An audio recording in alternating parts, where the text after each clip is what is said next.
Et si on effaçait tout ce qu'on croyait savoir sur l'Atlantide? Oublions un instant ces innombrables expéditions qui fouillent inlassablement le fond de l'océan Atlantique. Et si en réalité on cherchait au mauvais endroit depuis le début?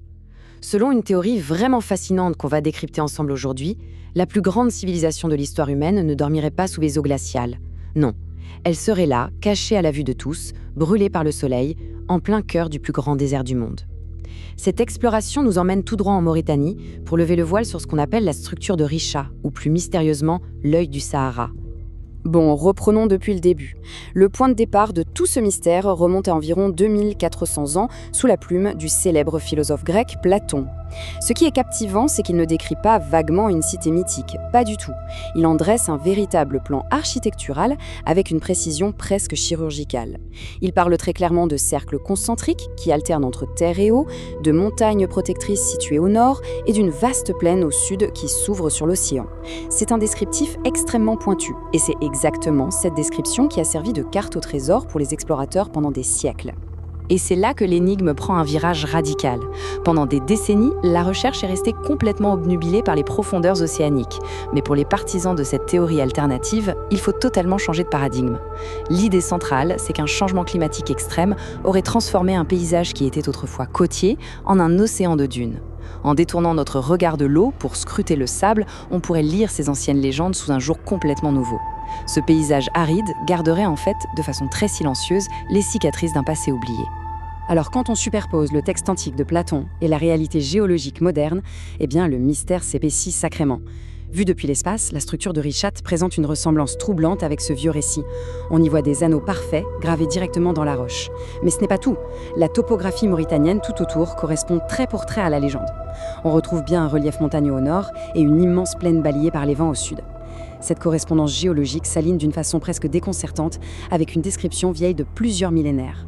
Et s'il y a bien un détail qui illustre brillamment le niveau de précision de cette théorie, c'est ce simple chiffre, 23,5. Ce nombre n'est absolument pas jeté là au hasard. Platon avait précisé dans ses écrits que la cité mesurait très exactement 23,5 km de diamètre. Et devinez quoi? En utilisant nos outils satellitaires modernes pour mesurer les anneaux extérieurs de l'œil du Sahara, le résultat tombe, implacable. C'est exactement 23,5 km. Pour beaucoup, c'est une accumulation mathématique qui défie tout simplement les lois de la probabilité. Évidemment, face à des affirmations pareilles, le débat est féroce. La science officielle maintient fermement sa position. Pour elle, l'œil du Sahara est un dôme volcanique effondré. C'est une curiosité purement naturelle, vieille de millions d'années, point final. Sauf que des chercheurs indépendants lèvent la main et pointent du doigt des anomalies pour le moins étranges. On parle d'abord de la présence de sels marins sur des roches situées à plus de 500 km à l'intérieur des terres. Mais on relève aussi, sur les anneaux intérieurs, des traces de ce qui ressemble fort à une érosion hydrique extrêmement violente. Avoir du sel marin et des cicatrices d'eau dans un environnement aussi sec et hostile, c'est véritablement le cœur battant de l'argumentation alternative. Mais alors, comment expliquer qu'un océan ait pu frapper avec une telle violence si loin dans les terres? Pour que tout ce puzzle s'articule, la théorie s'appuie sur un événement climatique théorique absolument terrifiant, ce qu'on appelle le cataclysme du Dryas récent. Cet événement est utilisé pour expliquer deux choses majeures d'un coup. D'abord l'origine de cette fameuse érosion par l'eau, et ensuite la disparition subite d'une civilisation tout entière, transformant du jour au lendemain un monde florissant en un vaste champ de ruines balayé par les éléments. La chronologie avancée ici fait véritablement froid dans le dos. Tout se serait joué il y a environ 12 000 ans. Un impact cosmique massif, on parle sans doute d'une comète, aurait violemment heurté notre planète. Sous la chaleur extrême du choc, les calottes glaciaires fondent à une vitesse fulgurante. En l'espace de quelques heures à peine, des volumes d'eau colossaux se déversent et créent l'impensable, un méga tsunami.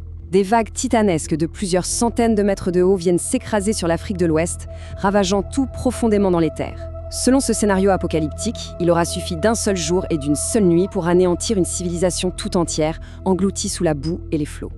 Forcément, face à un récit d'une telle ampleur, une question d'une logique implacable nous vient à l'esprit. Mais où sont donc les ruines? C'est vrai, une ville de cette taille avec ses fondations et ses infrastructures, ça ne peut pas s'évaporer dans la nature sans laisser la moindre trace tangible, ni le moindre artefact. Cette absence apparente de vestiges, là, juste à la surface, c'est indiscutablement le plus grand point d'achoppement de toute cette investigation. Eh bien, pour les défenseurs de l'hypothèse, la réponse est simple. Les ruines sont toujours là, mais on marche littéralement dessus. Depuis des millénaires, des dizaines de mètres de sable apportés par les vents ont totalement enseveli et scellé le site. Sauf que les instruments modernes, eux, commencent à raconter une autre histoire. L'utilisation de détecteurs d'anomalies magnétiques aurait prétendument révélé la présence souterraine de structures extrêmement denses. Et on parle de formes géométriques qui seraient beaucoup trop régulières pour être le simple fruit du hasard naturel. Un peu comme si les fondations même de cette antique cité étaient toujours là, figées sous les dunes. Et c'est précisément ici qu'on se retrouve dans une véritable impasse archéologique, avec deux visions du monde qui s'entrechoquent frontalement. D'un côté, on a la position officielle qui invoque, de manière très pragmatique, la logistique. Le terrain est d'une rudesse extrême, la région est isolée, ce qui rend la moindre tentative de fouille de grande ampleur cauchemardesque. De l'autre côté, les partisans de la théorie alternative sont convaincus qu'il s'agit d'un refus délibéré.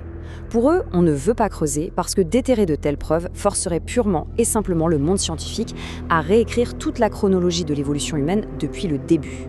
Aujourd'hui, ce silence écrasant et majestueux du désert nous laisse finalement en suspens. Entre des certitudes géologiques très bien établies et cette accumulation troublante de correspondances textuelles, le mystère de la structure de Richat demeure entier. Mais prenons un peu de recul un instant.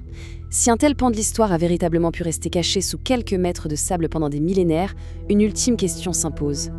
Quelles autres vérités fondamentales sur notre passé lointain dorment encore, paisiblement, simplement cachées à la vue de tous, juste là, sous la surface ?